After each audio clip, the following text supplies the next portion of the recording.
Hi, everybody. Thanks for coming this morning. Just before we start, I just want to say a reminder to please turn off your phones and put them away, and if you have any laptops out, to do the same thing. So our panel is going to be Q&A style this morning, and if we have time left over, then we'll take a few questions from the audience as well. And before we get started, I'm just going to briefly introduce everybody. So we have Mike Hurley. He's a Director of Finance at the Department of Finance. There is Mark Goldhar, Entrepreneur, CFO, and CEO. Jill Taylor, Senior Relationship Manager at BMO. And Nick McDonald, Accountant at Grant Thornton. So question one is to please introduce yourself, your position, and the company you work for. Good morning, everybody. I guess I'll start off. It's 9 o'clock on a Wednesday morning, so I appreciate everybody being here. I forgot how quiet the university is at 8:30 in the morning. So like I said, my name is Mike Hurley. I'm currently with Department of Finance. The province is currently utilizing a shared services model, so even though I work in the Department of Finance, I'm actually 100% solely focused on the Department of Health and Wellness, in particular the continuing care portfolio, which is about a $830 million program providing funding to 134 facilities throughout the province. Hello, everyone. I'm Mark Goldhar. I am the president of a company called Cambridge Financial. I'm an accountant by trade. I own an accounting firm, has about 25 people.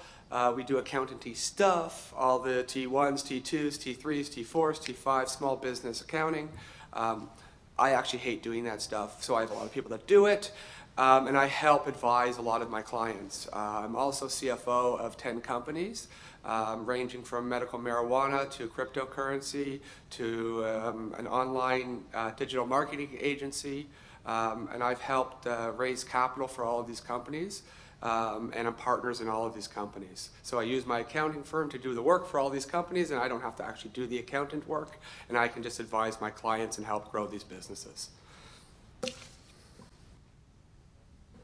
Good morning. My name is Jill Taylor. I work with Bank of Montreal, BMO.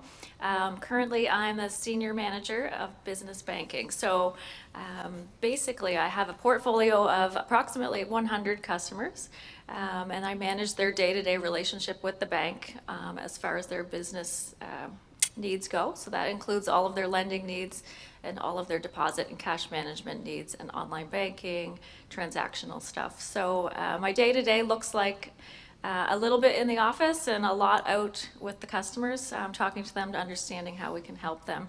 And then at the end of the day, there's a lot of reviewing financial statements and making sure that the risk with the customer, their loans, is acceptable. So that's kind of how the accounting side of it comes in, and then that's why I went out and got my CMA. So a bit of a different application, accountant by trade, but I'm applying it in banking, and that's my role. Good morning. My name's Nick McDonald, and I'm way less impressive than the rest of these people. I'm a first-year accountant at Grant Thornton, and I just graduated from the Mount last year, so I was where you guys were last year. My day-to-day is doing the work that Mark doesn't want to do, and he gets other people to do. So, yeah, I'm just really here to talk to you guys about your next steps next year, really. What led you to the position you're in today? Was it education, job experience, co-ops, or professional connections, that sort of thing? Okay, great. I think I'll go. I saw this question, and I had to do a little bit of reflecting. So I graduated, that's almost 20 years ago now. And I guess the first thing I'll say is I remember back when I was in my third and fourth year university, and what I thought I was going to do, I was convinced in my mind. I was doing a finance degree. I focused on international business. I was probably going to go work on Bay Street. I did a term in Europe, worked in London. I thought for sure I was all set. That is not how my career has worked out at all, ironically. The big turning point for me in relation to you is I got an internship with the federal government between my third and fourth years. They decided to keep me on in the fourth year in this government job, which at the time it was called Human Resource Development Canada. It's now Service Canada. And as I became closer to graduation, I realized, oh wow, it's really hard to get that job, and everybody wants experience, And when I focused on finance and international jobs, finance seemed like they wanted their CFAs, they wanted designations. It became a real battle. So interestingly enough, where I'd worked, they were happy with what I was doing, and they actually offered me a job upon graduation in accounting. So I went, oh, great. Never really liked accounting. University, I did my bare minimum, and now I'm in an accounting role. So, but the finance certainly helped. It's a good combination. That's where you're, the broad courses. So, to make a long story short, I ended up deciding then that I would need an accounting designation because it was really complementary to the finance. Ended up working in accounting operations for 3 years. I did internal audit and then a couple of years on financial management. So over an 8-year period, I went back to school, actually came back to the Mount, did some of my accounting courses, did an accounting designation for CMA, was in the later stages of that and decided an MBA would be a good add-on because it seems, to be honest with you, when I was about 5 years in, a lot of the higher level positions management has it as a prerequisite. So even though you may not want to do it, maybe I didn't even want to do it, but I was kind of like, I thought it would be a good asset moving forward. So finished both of those, and an opportunity arose within the provincial government for it's a health research foundation, which is an arm's length organization focusing on competitive grants, which actually Mount St. Vincent was one of the clients. And I went over there for about 3 years, which was a really good experience to learn about health and more focused on competitive research grants within the Nova Scotia context, so all the universities were the clients. From there, I actually had an opportunity to move to the QE2, the Health Sciences Center Foundation. You're probably all familiar with the QE2 lottery. They kind of bombard you. They take marketing to a whole new level, to say the least. But a great organization, does between 50 and 60 million actually in revenue per year. We went through a major growth phase there, so I did 7.5 years as CFO, Vice President of Administration, so all areas, great exposure, really enjoyed it. From there, I had an opportunity to go to the private sector, work with a family company, which was a combination of about 15 companies. It was the first time I hired a CFO, and did that for a little while, and the direction of the company was a bit different than where we discussed, so I decided to pivot, I call it, make a transition, and ended up back in health, where I've spent a lot of my career, so I had an opportunity with the provincial government focusing on health and wellness. So to kind of look at my career path, I look and go, it's really went nowhere I thought it would go. And I think some of the questions later on, I'd like to, if I could give myself advice 20 years ago, I'd like to share some of you in hindsight, what I would have done, so. Yeah, I'm going to be a little long-winded on this too, because for me to get to where I was today took a little bit of a journey. I ended up down here and going to university because I flipped a coin in my basement when I was 17 years old. Came out to Dalhousie, loved it out here, got into the accounting world because my mother was a CA, and I had a choice between become a doctor, a lawyer, and an accountant. I had a natural affinity for numbers, so I went towards the accounting. Got my first co-op job at Grant Thornton, where Nick works, and I realized what accounting was at that point in time. I didn't learn a lot in the university setting. I learned a lot when you started getting into the business side, so the co-op side was really helpful for me. It allowed me to get the experience and see what what accountants actually do and how they help the clients out. That led me essentially into a career in accounting with Grant Thornton. I did my CA with them, finished my audit hours, realized the audit was very interesting because I got to see a bunch of people's numbers and how companies made money, which was really cool. I also got to do the inventory counts, which most people think is boring, but if you go out there and you actually be interested in what the clients do, and this is what I love to do, I was always interested in what they did to make money. And so we started doing inventory counts. So I got to see how the company would put together. I'd spend tons of hours out there, blow my budget. My accounting, managers weren't happy with me, but I got a huge level of experience. And Grant Thornton gave me that opportunity. So I highly, highly recommend starting off with a firm environment. You get to see so much stuff. What happened after that was I realized I hated auditing. As a job. So as soon as I got my CA hours, I went to the corporate finance group within Grant Thornton. And they were an amazing group of people, but they sat me in front of a computer screen to play with a big spreadsheet for a while. And if you know my personality well enough, I can't sit still that long. So about 6 months into that role, I went to the boss, and again, a great guy named John Crothers built a lot of the valuation practice in Nova Scotia. I looked at him and I said, I'm going to get off your payroll in 1 week. And I found a job, and it was in 2007 when this happened, and I worked for an Icelandic bank. I'm not sure if you guys know the financial history. I worked for the bank that wiped out a country sometime in 2008. And I was on the sidelines. I was the controller of a startup bank in Canada. We had 5 employees. It was really cool. We had this growth trajectory. We were going to make billions of dollars. We were going to be Tangerine Bank. That was our business model. But overnight, the whole thing disappeared. I spent 2 years cleaning that up, running a bank with simply accounting and Excel. So you can do a lot of accounting just in your head with a lot of spreadsheets. It's really cool. I realized the power of all of that stuff. I ended up after that, when the bank closed down, went back to Grant Thornton because I had a moment of, what do I want to do here? Do I want to become a financial advisor because I love finance? And then I realized how to make money and being a financial advisor is I have to go sell to everybody I know. And all of my friends didn't have $50, $60 million that I could put a portfolio together and make a living. So I decided to go back to Grant Thornton and advise small businesses.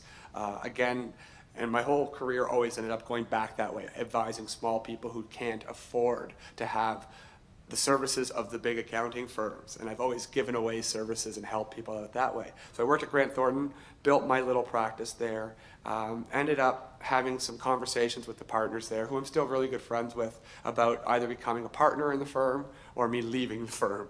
And it turned out they sent me on a couple of consulting engagements. I did the bankruptcy of the farmers market, restructured it, brought it back up. And then they sent me to a startup company called Unique Solutions. And this was sort of my path to where I am today.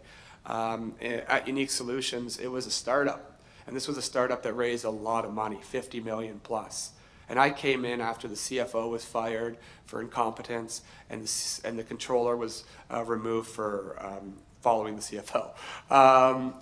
And so I was the interim controller. I was actually an employee at Grant Thornton at the time. And a mentor of mine, his name's Wayne Crawley, ended up working there. And we ended up having this relationship. And about a month into it, he came to me and he said, "You're not great at accounting, but you're really good talking. Do you want to raise money for us?" And I'm like, "Oh, sure. What does that mean?" He says, "We need to do a raise." I'm like, "Okay. I need to raise $10 million. You have to phone 588 shareholders that we've raised money for." So I get on the phone with these people, and I love to talk, as you can probably tell. And these are people who lost money with this company. Lost $33 million, was gone. So I had to phone them up and say, if you don't give us 10% of what you gave us originally, you're going to lose 90% of your shares. Okay, that was what I was selling. So I sat down and started phoning these people. I raised $2.7 million over the phone that way. And I went to people's houses, and I mean, they would yell at me for what they, like, all the stuff that happened to the company. I said, if I'm the controller, and I'm the guy talking to you right now, as long as I'm with the company, here's my cell number, phone me anytime, I'll give you the honest answers. And that's how I raised the money. We had a big backer at the time, we raised more money. I ended up leaving the madhouse after the raise was done because it was a real crazy company. It ended up going bankrupt. You can find out all this stuff, it's all public knowledge, it's called Unique Solutions, it's a really cool story. Anyhow, after that point in time, I left the accounting firm, was working for Unique Solutions. I was a consultant, and then I started helping people who needed help. Friends would come in and say, I have this guy who is in the hydroponics business. Can you help him out? I'm like, what does that mean? He's like, well, he's a guy, he's been selling marijuana under a legal license. He has a consulting company. He hasn't filed taxes in 3 years. Came to me. I'm now the CFO of Robinson's Cannabis, which we are now building 30,000 square feet in Kentville right now. So I've been helping people, and then along the way I realized I really don't like doing the accounting work, and all these people are like, you're an accountant, you should do the bookkeeping, you should do the tax filings. Nuh-uh. So I bought an accounting firm, a very small firm, about 2 years ago. Okay, it had 4 staff, and it was a bookkeeping firm. So very different than accounting, real grassroots. You know, bring in your box of crap and somebody types it up and puts it into simply accounting. And I used that with my equity stakes on all of my startups to merge with another company about a month ago. So now I have 25 staff. We have 2 locations. I'm looking at 3 other locations in the province. I want to become a regional firm. And then I'm using my leverage to that to start a bunch of businesses. So that's how I got to where I am today. And I don't know where this journey is going to take me, but I'm pretty pretty open to trying most things, and I have a pretty crazy life with what's happened. I've been to Israel and all over the world for different projects. I have partners from around the world and raised capital from around the world, and have done it from Halifax. So when people say this is a sleepy little town with no capital markets, I say bullshit. I say you can do whatever you want to do here, and the accounting designation allowed me to do all of this, because what people need help with is understanding numbers and actually having very straight answers on these type of things and helping them make decisions. That's what I do, and that's how I got to the position I'm in today. Anyhow. All right, so my story also has some twists and turns, which I think will be the theme of the morning, probably. So I started out in honors mathematics, and I was convinced that I was going to be a math professor. So I was in university for 2 years. I had done teaching calculus labs, and after my second year, I got an NSERC scholarship to do some summer research on triangles. So it was very riveting. However, at the end of the summer, although it was great, I decided I don't think I can spend my career of summers doing research. And I miss the people part of the world. So I decided I was in a bit of a crisis mode. What am I going to do? I love numbers, I love math, but I don't want to do this. So I had a friend who said, why don't you try business? And that's exactly what I did. So I ended up cramming the rest of it into 2 years. I really like the finance part of business because I like the numbers and the math. So I was convinced I was also going to work on Bay Street. And that didn't happen. When I was in one of my classes, I met some mature students who had connections in banking. And they said, why don't I try to connect you with someone I know at one of the major banks? And so that's what happened. I started out working at another bank other than BMO, and I didn't do anything related to finance. I started out in HR and administrative roles. And that kind of continued for a few years, and eventually a lot of my positions got eliminated because they were back office type positions, and I said, gee, I got to get in front of the customer. So I did assistant branch management roles, and then I realized I really liked the business side of banking. So I really wanted to get into commercial banking. Eventually I was able to do that. And so I was in commercial banking on the cash management side of things, so just dealing with customers, like large deposits and moving money, for a number of years. And through building relationships with customers, I thought, I think I'd like to do what you guys do. So I was dealing with controllers and CFOs, and so I started thinking about how was I going to get there, and that's why I started the CMA program, and I did that quite, mid-career, I would say, which is not the usual course, so worked and got it at the same time. And so I did leave banking, and I did go out into industry, and it was very short. I realized that it wasn't for me, sort of missed banking, and that's when I came back, and this time I went to BMO. When I came back to BMO, I decided I didn't want to do cash management again. I wanted to try something different. So because I had my CMA now and had a good understanding of financial statements and things like that, I was able to move over to the commercial lending side. And that's how I got where I am today. So I think the trend so far is that none of us really know what we wanted to do, and then eventually we found accounting. I started and did 3 years of an arts degree here at the Mount. Was going to be a teacher until I started hearing about everyone saying there's no jobs for teachers. So I left school for a while and then realized I needed a degree and wanted to do more. So I decided what was a career path that has pretty set in stone recruiting and like guaranteed jobs, I guess. And that's the only reason I chose accounting. I kind of liked math, but it was really just good job security and high paying jobs in Halifax. And came back to the Mount and just started and ended up really enjoying it. Had some great professors like Jeff, shout out up there. And yeah, so that really turned me on to wanting to be an accountant. As far as getting my position, I didn't really have any natural contacts in the accounting world. I didn't do a co-op either because I came back later and I was kind of rushing through my degree. So I really had to rely on networking and developing relationships. At the business conference that the Mount holds every year, I met Blair Thompson, who's the recruiter for Grant Thornton, and just started developing a relationship with him. Went to any event that I heard of where there'd be accounting firms, started meeting people, and just really tried to grow my brand that way. And then had to go through recruiting the old-fashioned way of not knowing anybody and just meeting people and shaking hands, and eventually that led me to Grant Thornton. Does the organization you work for offer summer, part-time, co-op positions, or hiring new graduates?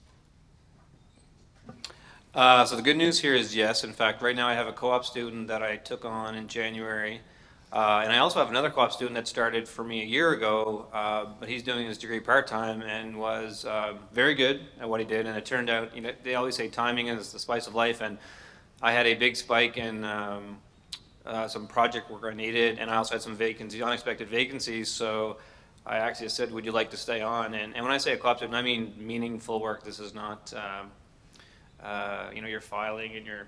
I did student work 20 years ago, and the first thing I did was paper filing, data entry. That's it for 4 months. It sucked, and I'm like, whatever. I was like, get me out of here. But it was a job, and it paid well. But so what I learned from that years ago was I've had, every time I had a co-op student, I'd have meaningful work. They were part of the team that brought into. They actually become typically part of a unit that's working on bigger work, and they get to work in all the areas. And I've had that, a lot of positive feedback. So I have 2 co-op students currently.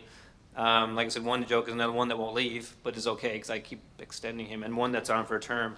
But I will say that when I was with the Health Research Foundation, I had a co-op term every semester. I actually would go, I think it went Dallas, Mew, the Mount, Dallas, like it would actually rotate through. And one of the students I had was from the Mount and was very good, and decided that he wanted to come back and do another co-op term with us, and did. And then he actually went on, I didn't know this existed, to be a co-op student of the year. That still exists? No. There used to be co-op students of the year here. Yeah, because he went to Toronto. I had no idea, but we developed a really good relationship because that was a good accolade he got. And then he went on to work for IBM, for example. He'd done two co-op terms. I think he ended up in California at one point. That's about 10 years ago. So there is a lot of value in co-op. We do hire co-ops. I have actually dedicated money in my budget for co-ops. So hugely valuable if you can take them. Ironically, I didn't do technically a co-op when I went through. The answer is yes, again, for my firm. Yeah, we offer co-ops, full-time positions, stuff like that. My firm is generally designed for bookkeeping more than accountants. So I would recommend, if you're coming out of an accounting degree, to go to a medium-sized accounting firm that's doing review engagements and that type of stuff. My firm is for people without designations, but there is a few roles that we hire at the tax level, and we do co-op work. I've always been a proponent of giving co-ops the exact work that everybody else does. The way I've trained people my whole life is, here's the file, come talk to me when you have questions. And you learn by doing. Experiential learning is the best way. But yeah, 100%, if anybody wants, we could have conversations. And then within some of the startups, there might be opportunities there for young graduates to go in and be of use in those situations. But that's also a different situation. Anyhow, yes, thank you. Okay, so BMO definitely offers a ton of part-time positions. We have lots of students that are working with us, you know, because banking is changing. We're open on Saturdays in certain branches and things like that, and we're open late in some evenings. So there actually are a lot of opportunities for part-time work. And if anyone is interested in anything like that, please feel free to reach out to me. Also, BMO.com is a great place. There's a career website, and you could subscribe to kind of updates on positions as they become available.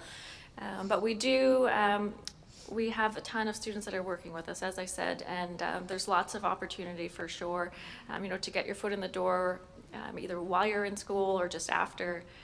We have a lot of people who start with us part-time, and then once they graduate, they liked it so much that they come on full-time. So I encourage you to check out the website, and feel free to give me a call if you just are thinking, like, how can I apply what I want to do to banking, and how do I make sense of that? If you're interested, please reach out. Yeah, we have a very structured hiring process. We offer winter and summer co-ops, more so winter co-ops because the busy season is the tax season, which is after January. Um, as far as new graduates go, again, there's a really structured hiring process. When you're in your 4th year in September, you go through recruiting, if you haven't already done a co-op, and you meet everybody, and you can bounce around between different firms, and then you would start the following fall. I would highly recommend, if it's an option at this point, to do a co-op. In my year, there's 10 of us as first-year accountants, and 7 of us have done previous co-ops and got hired from their co-op term. So a co-op term can be a great way to get into a firm. How competitive are positions in the field of accounting and finance? It's an interesting question. I'm almost as interested to hear what some of my panel members think. It was really interesting to hear the accounting approach, because yeah, so if some of you are, I'm an accounting major and I want to do accounting, then that's probably, it used to be when I came through, was audit, tax, advisory. That's kind of the role you kind of determine what you like, and maybe if you're lucky, you go to a firm that will give you exposure to those different areas. Like I said, I didn't do accounting. I didn't even touch accounting until I was like mid-20s. So I did, with the finance route is completely different.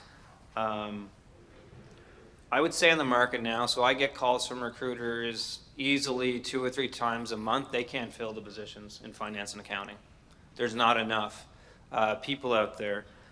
The one thing I hear back, though, is that there is a ton of people with technical skills, but I highly encourage you to work on the other skills. The #1 underrated skill of an accountant is communications in all shapes and forms. And that starts, of course, with your cover letter, your written communication. If I put out for a job I hired last year for a senior financial analyst, and it's a senior role, makes, running around $80,000, $90,000, and was shocked to get letters that, #1, grammatical errors still. I'm not gonna lie to you, I see a grammatical error and I've got 60, you're gone. That's how competitive, that's, for the higher end jobs. But I've been thinking even entry level jobs, which I haven't hired in a while, but you could be going against 100 people. You need to be better than everybody else. So I think it is competitive when you're entering the marketplace and you don't have a lot of experience. So just remember, you need to differentiate yourself than everyone else. And actually, that's I think a good thing to know or to remember in any aspect in your career. You need to be better. So you need to, and you probably heard that there's a common theme here. A lot of us, I think all of us went and got accounting designations at different points in our career, because it's one of those things, it's almost a prereq. You almost need that to get ahead because you're competing against other people. So think about any type of competition if you've ever been in, that if you need to be better, then you need to bring to the table whatever. So whether it's education, I wouldn't say education's everything. I'm hiring a lot of entry-level jobs. Everyone's coming now with a undergrad degree in accounting, some experience, lots of co-op terms. But I look for something else. So for example, it could be you could have volunteered for an organization in type of an accounting role, or you showed leadership, or there was some people, like Fusion Halifax, is you went outside your comfort zone to show that you have other interests. So I think it is competitive, and I think, like you said, and I've talked to a lot of my co-op students, they say it's really hard to get that first job because you need experience. And I think that's where co-op can have that. So use your co-op terms to build that competitive edge. Try to get experience anywhere you can. Volunteer if required. But bottom line, it doesn't matter how good you are, if when you apply yourself, take the time, make sure it's really good. It's a bit of a pet peeve of me. When you're sitting down, it's Wednesday night and you seriously got 60 cover letters for the same job and they're all coming off, when's it coming off now? Indeed, with that template. I'm like, get the hell out of here. That's crap. It's no good. Don't use Indeed. It's just, you're generic. You're not going to differentiate yourself in a competitive environment. So I'm going to stop there because I could probably rant for a little bit. Yeah, I'm going to sort of structure this in different ways. Initially, the competition to get into the firm, as Nick mentioned, and I'm a big believer in working for a firm because I'm a big believer in getting your 10,000 hours in, and the firm's the best way for you to get that type of environment to learn accounting. You might not like it, just do it. At the back end of it, the competition to get into the firms initially is very tough. So as Nick was saying, essentially to get in there, networking is a huge component to this. it's who you know. That's really makes the biggest difference in terms of hiring right off the bat, unless you have a co-op job. So go get the co-op job, work with them, talk to the partners, don't sit in your cubicle and hide, be part of the team. That makes it much easier. That's where the competitive nature is. Once you're through that, I mean, I get 3 or 4 LinkedIn offers a day right now to me coming on to somebody as their CFO because they look at my LinkedIn portfolio and they see that I'm doing 14,000 things. They're trying to hire me. There's a lot of jobs out there at the high level if you can communicate well, if you can delegate well, if you can manage people. All of those skill sets, the soft skill sets, are huge. But before you get there, get the hard skill sets. Be a good accountant, know the numbers. I know what I'm talking about. I might hate doing the details, but I know what I'm talking about. So the competitive nature changes. It starts competitive and then it becomes collaborative, is the way I look at it. At the point where I'm at now in my career, I work with multiple accountants. Multiple accountants are trying to help other people out and helping other people out through networking. That's how you start moving your jobs, and that's where the competitive nature is. I don't want to talk about Bay Street too much. It's a hyper-competitive market to get into that place. It's just like the accounting firms. If you have that finance twinge and want to do it, you best be really good at your CFAs, and you better be out there getting up to Bay Street in co-op terms, because otherwise coming in at the back end, you're competing against thousands of people up there. So you have to be the best. And again, differentiating cover letters. I like to have the personal touch. Differentiating. I'm not an email person. Get on the phone, talk to them, get to the networking events. That's how you differentiate yourself. People will remember you, and that's it. Then you're walking into a room and go that way. I'll just do one quick story. My first co-op student that I hired, his name was Ammer, and the reason I hired him is it was in January, and he wasn't hired by any other firm, and he phoned up my firm. And I have this little tiny firm out of nowhere, phones me up and then says, yes, I'll come see you, okay? This firm's in Sackville, and he's a Dallas student, and he has no car, so he takes this 80 bus all the way up to come see me. By the way, he sends me this resume that reads like somebody who wants to be a salesman, okay? He likes to trade stuff on Kijiji. He shows up. He has this whole different ethnic background that I was really interested in, talked really well, had this huge head of hair that I was a little jealous of. And I looked at him and I said, I'm going to hire you for one reason. You're not an accountant and you're going to hate this job and not go into accounting. So I'm going to do you a favor and pay you a co-op wage. He said he'd do it for free. Nobody works for me for free. I paid him a salary. He came in and he sucked, okay? He totally sucked at the job, but about 2 weeks into it, I put him into a room with the CRA auditor and one of my clients. And when he walked out of that room after spending 8 hours going through receipts with the CRA auditor, he looked at me and said, I understand why accounting's important, right? And for the rest of the time, he actually improved on what he was doing, but he was never going to be an accountant, okay? But what happened to him is he realized the importance of accounting, and that's what, I mean, the role of accountants and what you're going to end up doing, taking a designation, is to be able to understand and help people. That's really, really the important component of it. Anyhow, that's it.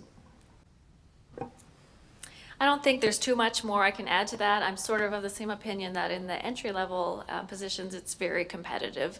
And I will tell you that if you look at my LinkedIn, you'll see it. There's a blip in my career that it wasn't a blip, it was an amazing learning experience. But I did recently leave BMO to do some recruiting. So I actually, on a daily basis was, posting jobs, taking in resumes and looking at those. And something I will say is that we did a lot of interviews for every position, and almost always I left those surprised, because people are not always reflective of their resume. So, and I don't mean this in terms of not being truthful. I mean just in terms of when you read a cover letter and you read a resume, you get a sense of a person. Well, you think you do. It's like when you read a book and then you go see the movie, right? You're like, oh. So some people seemed awesome on paper, and then you interview and you're like, oh my gosh, no, no. And then some people you think, okay, well, I'll put this one in, but I don't think it's going to work out. And they're fabulous. So 2 lessons there. put a lot of time into your resume because it will say something about you, and there are hundreds of them, and it's not fun to read, to go through them. So you need to stand out. And then secondly, you know, when you're in interviews, be yourself, be a person, and you know, show your best foot forward, because that doesn't come through on a piece of paper. So you need to take that opportunity. Study for interviews, like think of the questions that people are going to ask you, and write out answers. I always did that. And you're not always going to remember everything, and you shouldn't be like, oh my gosh, I'm going to say this, but it helps. It helps. So that's just my experience.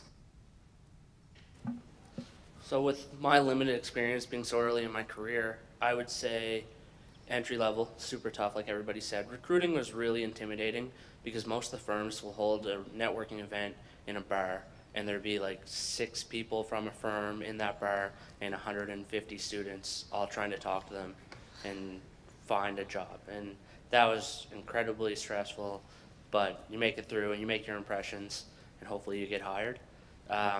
I'm not even designated yet, but I already have LinkedIn people reaching out to me with positions, and so that's really promising for once you do put in the work, get the hours like Mark said, get your designation.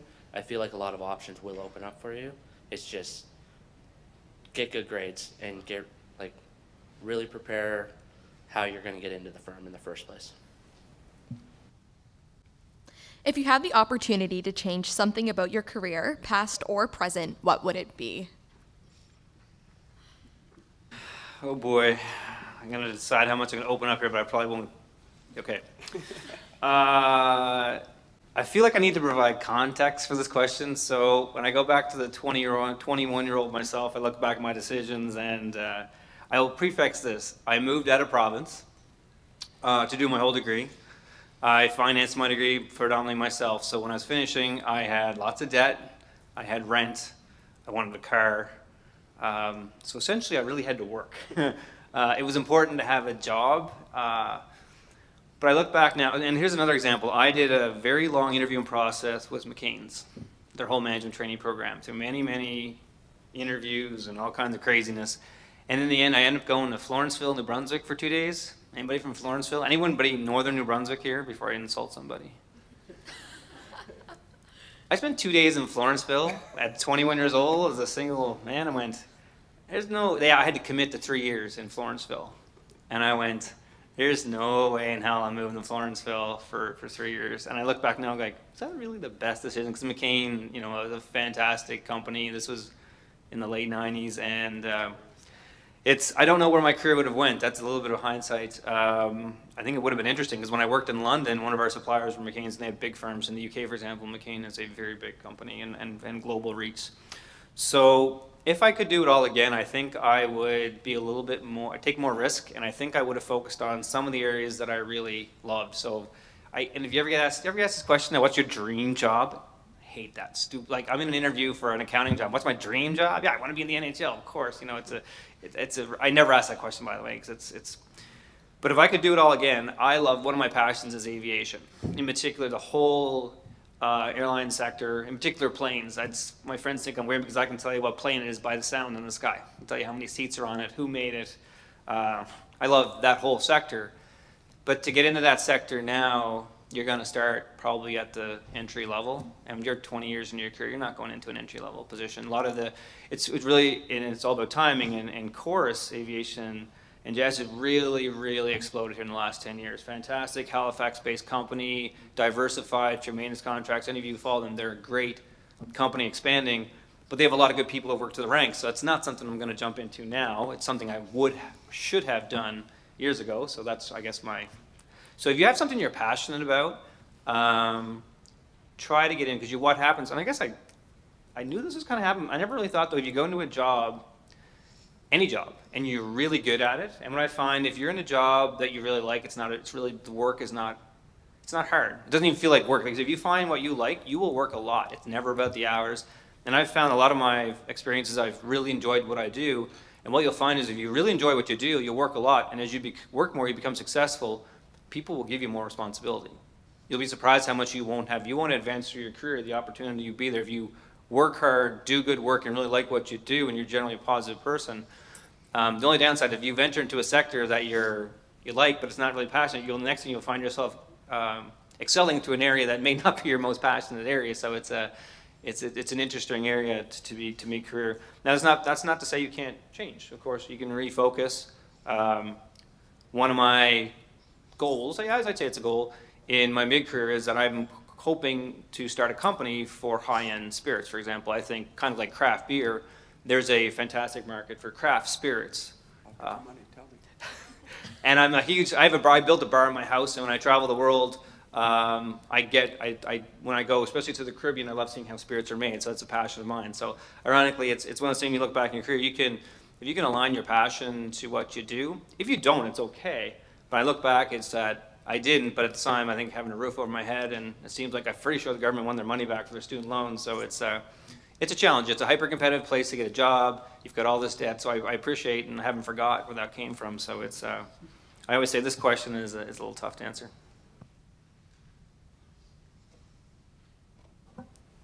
It's an interesting answer you gave there. The way I've lived my life is I have no regrets. I have a very, very high risk tolerance. I quit my job at Grant Thornton 2 weeks before my second kid was born. And I have a house, a mortgage, and a wife that was a stay-at-home wife. And I left a career for a cannabis company that I was getting paid $1,000 a month for, and about $20,000 worth of tax work. So about 30 grand I left a career with to start the way I am now. And I lived off my line of credit off my house for about a year while I did all this stuff. I have no regrets about anything I'm doing. Failures in my life have led me to where I am today. The interesting comment you made about saying no to a situation is a very good lesson to do. Just say yes, because if you say no, the door is closed. If you say yes, you have no idea where you're going to go. And I know Jeff up there has had significant situations like that in his life too, where you just say yes to an opportunity. And those opportunities lead you all over the place. So as an accountant, which is sort of interesting, and this is why I'm in a crypto business, and a marijuana business, and a lumber mill, and an accounting firm. Finance is universally accepted across all businesses. So when they're saying you have a passion, go help people with that passion using your finance knowledge. So I have very little regrets. I've had huge failures. I mean, I ended up, and I could tell a quick story with a startup where I said yes to something, and I ended up in business with criminals. I didn't know they were criminals. And they weren't your friendly criminals. These guys ended up in jail. So I've said yes to things I shouldn't have said yes to. But using the accounting world, I got out of the situations well before they got way out of hand. I wasn't there for that part, but I was in business with them for a little bit. But this is the type of thing you can do. So I really live my life this way. It's a tough way to live your life for a lot of people, especially accountant personality types don't like risk. I've used my accounting background to understand risk and then jump off a cliff and say I'm going to do it and see what happens.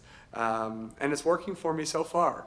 But there's either two options that could happen here for me. Either I make it or I don't. And if I don't, I can live with that. But I've made those decisions to do what I'm doing. So anyhow, that's what I say. I wouldn't change anything so far in my life. I've really loved what I do. And the decisions I've made led me to where I am today, which I can't change those decisions because it could change all of everything that I'm doing. But saying yes to opportunities is a huge way of actually not having regrets. So that's what I say. Thanks. So I'm a banker because I have a very low risk tolerance. And sort of, when I joke about that, but it kind of relates to if I had to change something, what would it be? So I also have no regrets. I absolutely love what I do, and I'm lucky to have this role. But I think back on my career, early on, there were times when I didn't maybe apply for a job that I really wanted because I thought I wasn't qualified. And then someone else got it, and I thought, oh, I have the same qualifications as that person. I definitely could have rocked that job. Why didn't I apply for it? The other thing would be think thinking about geographical moves, there probably were some opportunities that I didn't take because I didn't want to move there. And looking back, that just made no sense. I was single. The world was my oyster, and so I would just challenge you, while the opportunity is here, to not exclude. Maybe don't have to go to Florenceville, but I'm from New Brunswick, but not that neck of the woods. Me too. So, you know, if you don't want to move to Toronto because it's far from your family, I get those things, but those are some of the things that I think probably if I had done differently, I may have been in a different place, but I don't really want to be in a different place. I just could have been, so. I mean, I'm so early in my career, it's hard to say I regret anything yet, but as far as school went, I wish I did a co-op because it would have made recruiting way easier. Aside from that, I think I could have been more prepared for how hard it is to work in the firm requirements while doing your designation. It's a lot of work, so get ready for that. But aside from that, it's all going pretty good. What kinds of opportunities for advancement does the industry have to offer? So what I thought I was going to answer this question, I'm going to change now because I think we're going to have a couple answers which will very focus on the kind of the accounting route through the different accounting firms, which is really good. Which I think that's a good focus for some of you who are strictly accounting and want to go to the firm route. That's good, and I think they'll be touched upon. And that's good. We have financial services, but there is some of you out there that may be interested in public service, and that could be municipal, provincial, federal. If you haven't looked around, Halifax is very much a government town. There are thousands of jobs there, and some of you may have done co-op terms with government. It is an interesting area. If you have an affinity towards your community, it could be the environment, it could be natural resources, it could be fisheries, it could be health, it could be anything. There are a lot of really good jobs, but I'm going to focus on something that you're not going to read in the textbooks and nobody will ever tell you. The government sector jobs are predominantly unionized jobs, and the way it still works today is that unionized people who are in there will have those first take of the job. So if you want to get into government at any level, it's actually really hard. But what I will say is that once you get in, there are massive amounts of for advancement because the demographics are definitely in your favor.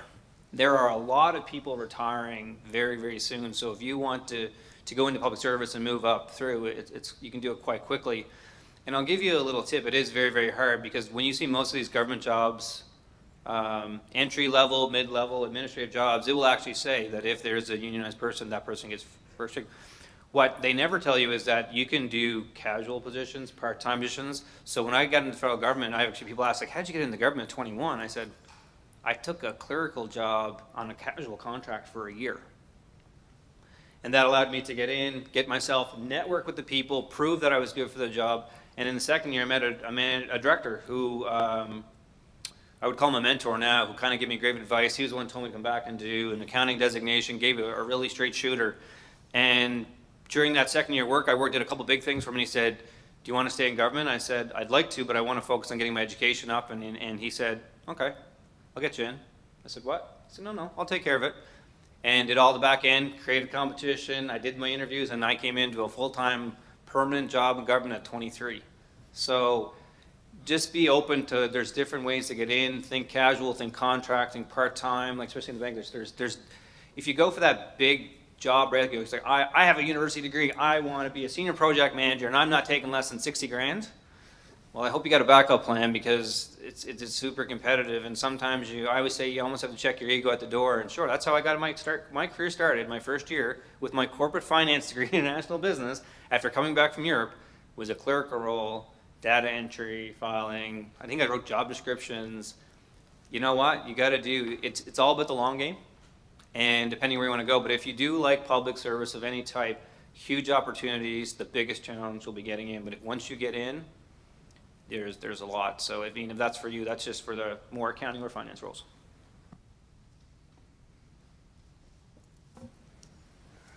In terms of the opportunities and advancements, I'll do a quick thing on the firm because I'll leave Nick few things to talk about in terms of the advancement within the firm.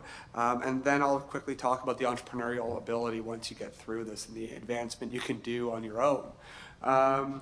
Within the firm's world, because again, I still have a huge affinity to Grant Thornton and the firms, there's huge ability for you to advance. Once you get in, I mean, I think Grant Thornton has 20-something partners here, focusing on all different areas. So you can advance all the way up through a intermediate level to a senior level to a partner level. All the accounting firms, I mean, if it's Grant Thornton, PwC, Deloitte, all have massive ability for advancement in that within your career if you're doing this typical accounting way. And then you could always leave there and go into industry. What I also say is, once you get your time in, and I agree, you need to spend some hard time doing the work.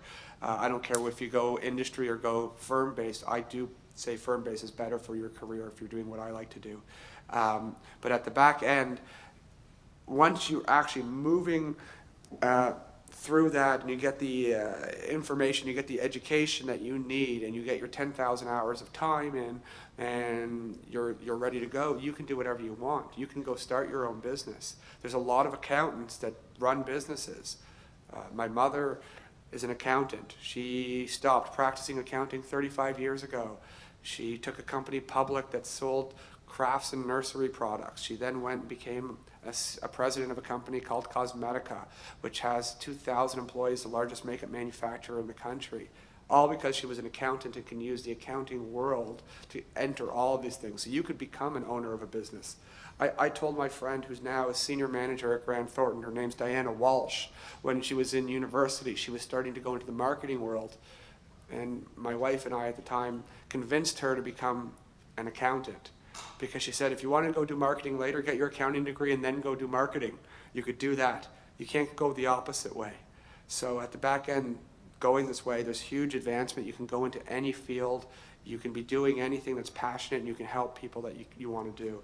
I think it's one of the best degrees to get, the accounting world, because it's so universally accepted, and you can help people with it. So yeah, advancement opportunities, entrepreneurial or endless. You can start businesses. You can do what you want to do. Thank you. So I'm going to comment on this in two ways. One, in terms of within the bank, and then also what I see with my clients. So within the bank, there's tons of opportunity to move up, and really the key there is to come in with a positive attitude, and you have to be a people person. It's all about relationships and a positive attitude, and with that you can do anything. For example, my boss's boss, who runs all of commercial banking for Atlantic Canada, was in school and bartending at a local bar, I want to say 7 years ago. So, he came in, he rocked the job, did twice as much work as everybody else, and that's where he got. So, there's tons of opportunity within the bank.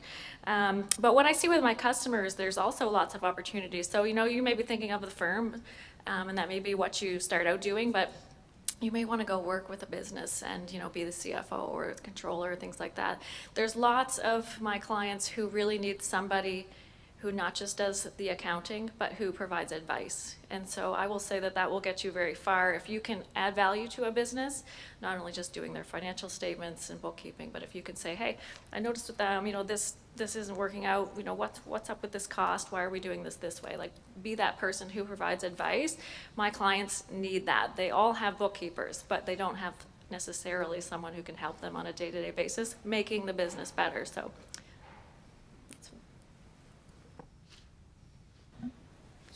like Mark said, as far as within the firm, there's a ton of room for advancement. There's managers, senior managers, principals, partners. There's all kinds of different service lines.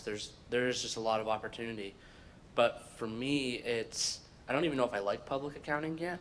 So the opportunities that I see are, I can get in, get my designation, and then potentially leave and go industry and start in some of these other businesses that they've had great experiences with, or follow the traditional route and work my way up through the firm.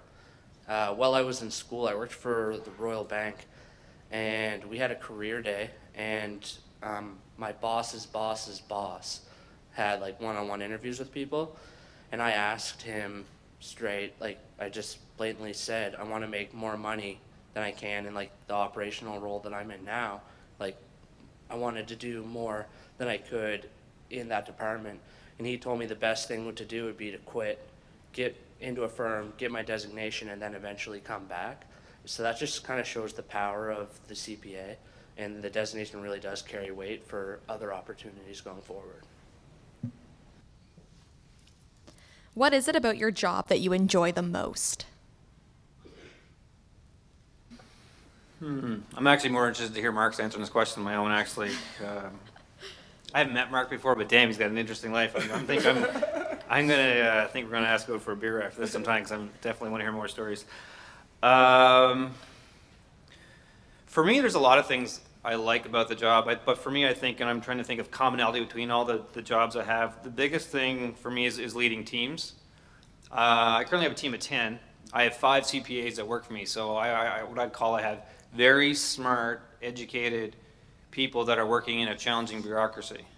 It's a very interesting world. Like, it's pretty much the opposite of the innovation, but it's an incredible service, because if you ever go to a hospital, or if you ever have a family member who's in a nursing home, or if you ever need an ambulance, if you ever need, health is a beast. Health is a $4.2 billion piece of the provincial budget. Yeah, it's about 42%. It's a big piece. So it'll be a big piece of your tech. Yeah, it is huge. So for me, what I enjoy the most is trying to move the bar in a system that's really hard to move the bar. But I think that's new. And they hired me that because they said I'm a bit of a disruptor within the bureaucracy, because it needs to change. The health system has been the same way for a long, long time. If you read the newspaper at all, it's got some serious challenges. If any of you have family members or friends who are within the health system, especially nurses or physicians or administrators, it's the world is changing, and that's healthcare is no different. So for me, it's doing things better. So I look back over the last 18 months, what I've been in the current role, and for example, I went in and we deliver home support services, for example, to anyone who needs home support. It's typically seniors. It's a $265 million program.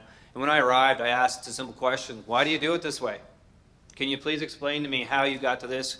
Because I looked at, especially from a financial and accounting perspective, I'm like, a lot of this doesn't make sense. You've got a contract here for $100 million. You don't break it. I always said you've got a static formula for a dynamic environment. And I tell you, I pissed off a lot of people. But in the end, I got the ear of the deputy minister, who is really the highest ranked person who can make change. So what I love about my job is that I can challenge. I've got a really great team that we work together with options to change this crazy big system. And I can see that it actually can happen. You can actually make a difference in the way something's done. Now, like I said, it takes hard work. It takes the foundation. You need to have that educational foundation to know what the hell you're talking about, credibility. But if you can get into business, what I love is that we can make a huge difference. And by the way, it's not easy. It doesn't happen overnight.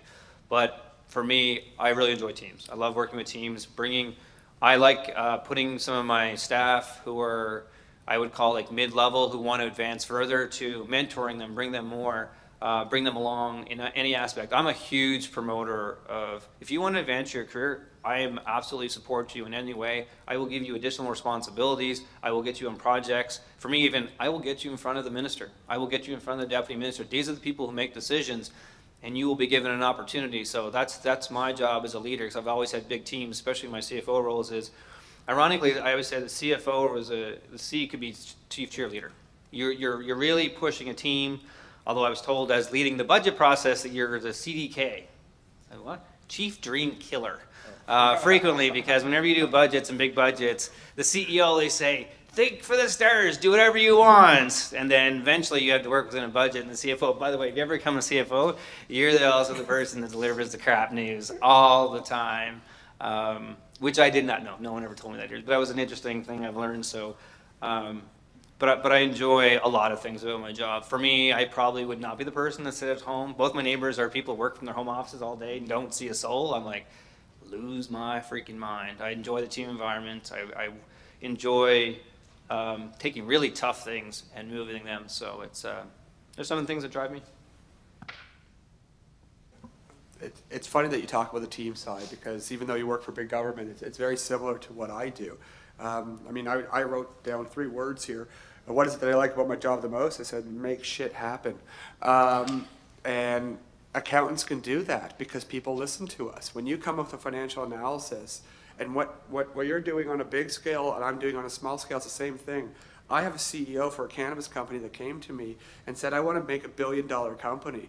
He lives in Bible Hill. His house is, I don't know, a teardown. And we're sitting on his deck one day, and this is when we start building a business. And by the way, this client I walked into Grant Thornton with, and this is how he became my client. So it was Katrina, by the way. And she was a great person, but this was about 5 years ago before all the legalization started talking. And I'm like, can I take on a cannabis client? And they're like, risk doesn't allow us to do that type of thing, right? And BMO, at the same time, when I went in to go get a bank account with them for Robinsons, same response. Okay, you know, it was 5 years ago, guys, so it was like, it's illegal. So as an accountant, I then put the thing together, and I walk in to BMO, and I get a credit card and a bank account. So we're now clients of BMO, right? And it's because I put together, it wasn't my entrepreneur who's going in there. I'm the finance guy. I'm building the team with him. I'm his advisor. And the chief cheerleader comment, 100%. I'm there. I was on the phone until probably 1 o'clock in the morning last night talking to him because we have an opportunity coming up. So this is what's happening, is as a CFO, either within government or within private sector or within an advisory role at BMO or as an accountant, you know, what you do is you help people make the decisions. And again, the bookkeeping's different than the accounting.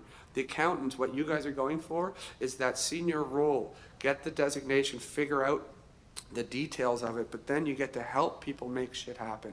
I mean, and you can do it from the smallest to the largest. I had met a girl last night in the North End who's an artist who was crying before I met her because she has to file her own sole proprietorship return this year and has no idea. And I just sat down with her, I talked her through, and I said, I'll file it for free. Okay? So she was like going through and having this panic. This is the type of stuff you can do. Helping people is what I love to do. And helping clients, and this is, you're going to probably find that all of us are in the same way. Helping the government, that's what makes us all happy, and it's that interaction between people. Anyhow, that's what I love to do, and that's what I love most about my job, is helping people. Thanks. Yeah, so I would totally agree with that. The other thing I would say is that what I love about my job is that I get to see so many different industries where I'm not a big risk taker. I'm not the person who's going to go out and start a bunch of businesses, but this way I get to participate in all kinds of businesses as an advisor, and it's really cool. So I would have customers who do manufacturing, who do real estate operators, you know, single family construction, you know, huge apartment buildings, to communications, all these different types of industries I get to be a part of. And I would say definitely, although it is a bit cliche, you know, helping them be successful is really fun. So I have some clients that I've had now for 6 or 7 years, and I've seen them start with, you know, 1 truck, and now it's a multi-million-dollar business. That's cool. And you develop those relationships over the years, and they think of you as part of their team. So they don't make decisions without calling me, some of them. So that is really great to see them grow and succeed. And just the exposure to all of the industries is really fun. To echo that point, I love learning about our clients. A couple weeks ago, I was learning all about wind turbines and wind farms. And right now, I'm learning about how a company can facilitate building roads to build a dam in northern Quebec. I never thought I would learn such specific things like that, but I read contracts all day to make sure people are recognizing revenue properly. So you just have to really dig into the businesses and learn about them to understand the work that you're doing before you do it. And that is really cool. Aside from that, I really like the teamwork aspect. Right now I'm working on a client that there's about 15 of us working in a couple of their offices and boardrooms. I'm actually working in like a file room on a plastic table right now when I leave here in 20 minutes. And it's kind of fun being with 15 other people trying to accomplish one goal within a short time period, because deadlines are so quick that we all have to really work together and pull together to do stuff. So the teamwork aspect is really cool. Do you have any advice or suggestions for students pursuing a career in accounting or finance? Well, I think we've all jumped this question about 35 minutes ago, but I think I can just build a little bit upon. I guess my advice, which will probably align with my earlier comments, is try to find something you're passionate about. I think that is important, because if you're passionate about it, life is just so much better. But here's the second part of that. when you are being interviewed or when you're doing a letter, make that passion, excuse me, make that passion come through. I can't tell you, I interviewed 2 people yesterday. In the second interview, I've never fought so hard to stay awake. It was a very smart person with multiple graduate degrees who was overqualified, and resume was fantastic. And I sat there yesterday from 3 to 4. There was 2 times I'm like, I could have fell asleep at the table. It was just, there was no energy, there was no conviction. I had no idea what was going on, but I guarantee you this person won't be getting the job. You have to really be there. So the second part of that is prepare. I know a lot of you think you can go into an interview and just be ready. Don't do it. Think of it like a test. Think about, get questions. Think about it. Look at the job description and say, this is what the job is. Know the damn competencies. Be prepared for examples. There will be situational questions. If you can't give me a good example of how you've done something related to the job, you're not going to get it. It's these, I mean, maybe you already had career coaches and this is really good. I didn't have these, so I always kind of use this opportunity to say, prepare, prepare, prepare. Do as much work. Always think about, how am I going to beat the person next to me? That's the bottom line. I'm sorry, I'm a little bit of a competitive person that you haven't figured out. So, but it does relate. When you're going for a job, my advice is you need to go. How do I be better? And you want to do something that's really awkward? Get one of your friends to sit down and mock interview you. Want to go one step further? Videotape your interview. Watch yourself. When I went to the CMA program, I still remember we videotaped our first presentation. Holy, you don't have any idea what you're doing to yourself until you watch it on video. People scratch their head, they scratch their nose, they're blinking uncontrollably.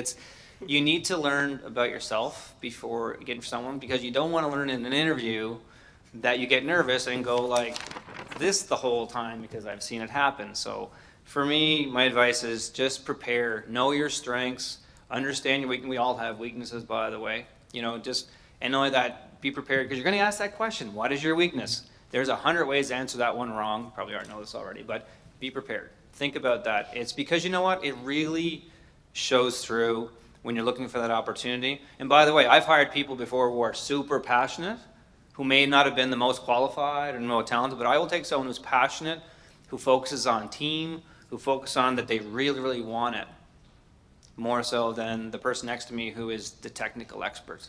By the way, if you're the person here with the A+ and 98 and everything, that's fantastic. That will get you an interview. It will not get you the job. I pretty much echo what you say in a different manner, but at the same point, I totally agree. In terms of my suggestions for people pursuing a career in finance, beyond the interview stage and all that stuff, this is how I've built all my relationships. Be honest, be real, and be helpful. And when I'm saying be honest, recognizing your weaknesses is one of the things one of my mentors told me, and that was Wayne Crowley. He told me at one point, he looked at me and he said, embrace what you suck at. And I take that to heart. Yep. Okay? I'm an accountant with an organizational deficiency. So I hire somebody that really, I call her my handler. She's my admin assistant. She takes care of me. Most accountants are very organized people. I'm not. When I was interviewing at Grant Thornton, I even let them know that I was not organized. Okay? And that's like the ultimate taboo in the accounting world. You're not organized, you won't be able to do this world. But I was honest with them when I did it. And the honesty got me to where I was today, all the relationships, everything I do. And while I was joking around about me taking risks and having all these startups, I'm in all these startups, but I don't put any money in. Okay? I don't put any money into any of these startups. I raise money and help them do it. They give me the shares for free. So I can play for free. Okay? And it's because I'm real, honest, and I'm actually helpful. They wouldn't give me the shares if I didn't do what I said I was going to do. So I make shit happen and then be really honest. And that's what I like to do. And I'm saying if you're going to pursue a career in finance, those are the qualities you want to have, because that's how you become a trusted advisor. The one other thing I'd say is go out there and talk to people. Be in front of people. Build those relationships so that you can be honest, real, and helpful for those people. Because if you sit in a cubicle and just type away, and there's roles for all of those type of accountants. If you're an introvert and want to do that, great. Understand that you're not going to be the guy that's going to go find the business, but you find a person that you can team up with who likes to do that, and then you have one person sit in the office and type and do all that stuff, and the other person goes talks, and you make a team. That's how you do it. Figure out your weaknesses, bring people together, and be helpful. anyhow, thanks. So my number one piece of advice is to, no matter, it's never too early to start building your network, and I think that that's really important. People talk about networking all the time. I don't mean going to events, collecting business cards, and adding people to LinkedIn and then moving on, but really try to build valuable relationships. So if you meet someone at an event that you think, or just anywhere, that you think can help you in your career, reach out to that person, grab a coffee, anything. You know, it's really, really important to have that network because it helps you get jobs. But it also, when you do have jobs, it helps you get sales. It gives you resources that you might not otherwise have. So that's super important to me. And sort of related to that is you should have a mentor. I don't know if you all do have a mentor, but when I started my banking career, it's a big company, and nobody knew Jill Taylor when she was 21 years old and started at a big bank. But I had a boss who was amazing, and he was my biggest fan. And the jobs that I got after that, because I did a good job for him and because he was my biggest fan, he promoted me for all of those jobs. You know, he would put a word and say, you know, you got to hire Jill for this job. Like, she is perfect. I've worked with her for, you know, you have to have that person who's kind of your advocate. And so try to find that person early on. Just to build on a lot of the points they've made, getting good grades is really important to get the interview, and then you need to work on your interview skills. With Grant Thornton, the very first interview that you do is you record it on your phone, and it just automatically gets sent to them. You have timed questions, so while you're doing this, you can see yourself. And I wasn't really prepared for it, and while I was answering the questions, all I could think the whole time is, why do you keep doing that with your face? And it was like high stress. But like, if you start practicing and doing stuff, you'll be fine. Just build relationships and get in, and yeah, it'll work out. Does anybody from the audience have any questions? If you do, speak nice and clear and loud. Yeah. What advice would you give to a mature student wanting to enter the accounting firm? So what advice you would give to a mature student wanting to entering the accounting firm? Accounting degree. I'll take that one. I started in the firm at 29, so I was a mature student as well. I'm 30 now. But, okay, sorry. But just realize that your experiences are valuable, and in your interviews, just talk up everything you've done, because you're gonna deal with so many different clients. So the stuff that you have experienced over the time really will be a useful tool. I'll just add to that. Because you're a mature student and you have your experiences in life, you will be differentiated from the other students coming in. So highlight that differentiation, even if it's a very different world that you've come from. It's a skill set that the younger students won't have. So right away, you're going to be different than everybody else, which is a good thing. I would approach different firms. Some of the bigger firms might have a different trajectory because of the maturity. They're looking at partner tracks and time frames to get the partner track. It might be a little outside their norm, but still no reason not to go talk to them. But look at smaller firms, because your skill set might be much more valuable to a smaller firm, because you could be much more client focused and forward facing faster because of the experience. That's what I would say. Anybody else?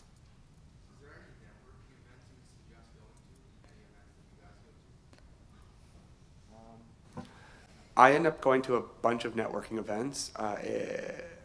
The ones I go to are, again, I have different fields I'm into. So I'm at, I've been to cannabis conferences. I've been to, I go to LIFT every year. I've been going to, Fusion is a great organization to get involved with. Volunteer anywhere. I was on the board of the North End Community Health Center for 7 years. The experiences and connections I got out of that are amazing. You never know. I mean, I ended up on the board there with Rick Nurse, who was the chair of the IWK for a number of years. Anything you can do to meet people, volunteer at your age is an amazing way of doing it. And then the other thing I would recommend is the startup community, okay? Because what you need to look at is the startup community in Halifax is very vibrant. I'm not sure if you guys realize that. Volta, and there's a bunch of startup groups. They're all entrepreneurs. Okay, these are normally marketing guys or computer science people. What they need is somebody that can read a financial statement and know how to balance the books, and it's very basic. Start going to all the Volta events and all that stuff. That's not going to get you a job at an accounting firm. What that will do is build your network within the business community. I don't know about the chamber stuff. I haven't really been involved in the Chamber of Commerce formally at all myself. But my big focus is on entrepreneurs because that's where I get my client base. The other group I highly focus is on immigrant communities. So if there's a Chinese networking event or Vietnamese or any of those networking events, I'll be at those events. Again, my focus is on finding risk takers because that's what I like to work with. Immigrants in general are risk takers because they've moved to Halifax. And it's Halifax, like, why are you here? Why did you come here? You have a risk-taking mentality to come here. Those are the events I go to broaden my network. For you guys, Fusion, any sort of networking event you can get to, just go. And then the reason I get clients at networking events is I go around and talk to everybody. I'm like a little manic mouse going around talking to everybody, finding out what they're all doing. That's what I do. I'm a huge networker. That's all I ever do. So I talk to everybody, find out, and have genuine interest in what they're doing. So that's what I would say is go to anything you can get into. Sciences, whatever's around, just go. You're not going to waste your time. I wanted just to add to that, and I totally agree. So find whatever networking event it is, but just make it the best out of it, because I used to think, oh, this is so awkward. I'm just going to stand over here in the corner. There's absolutely no point. So almost everybody there probably also feels really awkward. So people are going to love having someone come up and talk to them. So even if you're introvert, which I used to be, I don't know how that changed, but it did. Too many networking events, I guess. You know, take at least the time to go and talk to one or two specific people, grab their card, and then follow up. You know, like I said earlier, have a coffee or something, because otherwise, you know, it's just going to be something that's forgotten. So super important, though. It's really, really important to do that. The other one I'd mention, I don't know if it's still around. What I found when I was doing my undergrad is I found we had a Commerce Society was really good, and I actually connected into the Alumni Association. Your alumni is an incredible group, and there's an awesome network of people who are aligned with your institution. It's a great area because you already have commonality. There's alumni dinners, which is essentially just another big networking event, but everyone at the the tables has a company, a sector that you can align with. So I don't know how many there's typically. It's been a little while since I've been at university, but societies, groups within the university. I know the alumni is certainly there for sure. And a lot of undergrads don't think about, people think alumni after you retire, but it's actually a great network to connect into before you graduate, because it's an immediate alignment. So, and there's always events and opportunities and even mentoring opportunities. So look within the university as well, and there's tons outside opportunities. There's endless ones. I like Fusion. I was involved with Fusion for quite a few years, not recently, but it's a really good networking across different sectors. I agree now, it's exciting time for startup.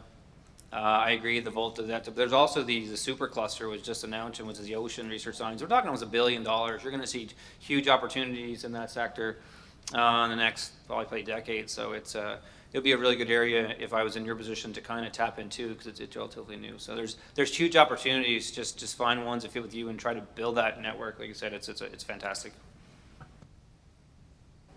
I'll just add to that. As far as building your network goes, don't be afraid to reach out. If you kind of know somebody who's a year or two ahead of you, reach out, ask what they did. They're probably going to want to grab a beer or a coffee and meet and talk and give some advice. We all like to share our experiences and talk about ourselves, so we'll always help and do whatever we can. I'm just going to add one more thing to that. Reach out to anybody in the province. If you want to meet the premier, phone him. And I'm not kidding you. I've done that. And we had a meeting with the premier about a marijuana play. Okay, he didn't help. He wasn't going to help us on that because he can't get political. But anybody in this province, this is why the startup community is being successful here. You could phone anybody and they'll take a meeting. And the best part about you guys being students is you use the student excuse. You want to take a meeting. I'm a student doing a project on this. Can I talk to you? Anybody, it works that way. Okay, it works. It works over and over again. One of my startups, that's what we did. Okay, I got 2 kids to drop out of university, bad story, but at the back end, they could do whatever they needed to do. They had all the meetings. We've met with the representatives from TIR. We've met with all of that stuff, and you just make a phone call. So don't be afraid to do it. And this is a province where all the doors are actually open. Okay, so we're out of time now, but I want to thank everybody for coming, and a big thank you to our panelists.